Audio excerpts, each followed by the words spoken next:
নমস্কার বন্ধুরা, আজকের কবিতার নাম ফাঁকি। লেখা এবং পাঠে গোপাল দাস। মুখোমুখি চোখে চোখ, হাজারো ভিড়ের দারুণ নীরবতা। এপার ওপার জানে নদীর পাড় ভাঙা গড়া ব্যাকুলতা।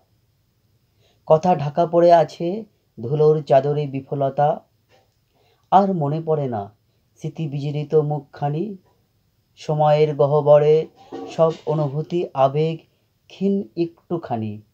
পাশাপাশি কাছাকাছি হৃদয় কাছে কথা হবে না জানি। কখনো সখনো স্মৃতি পাহাড় ভেঙে উঁকি মারে মনে। চিৎকার করে বলে দিতে চায় আমি এখানে আনমনে। দিক দিগন্ত হেসে ওঠে ক্ষণে ক্ষণে। ফুল ফোটে ঝরে যায় পথে মাঠে ঘাটে এমনি অনায়াসে। সফলতা পায় না পরিণতি, অযথা বেচে বাতাসে। মেঘ উড়ে যায় দিয়ে যায় ফাঁকি, ছবি আঁকা বাতাসে। নমস্কার।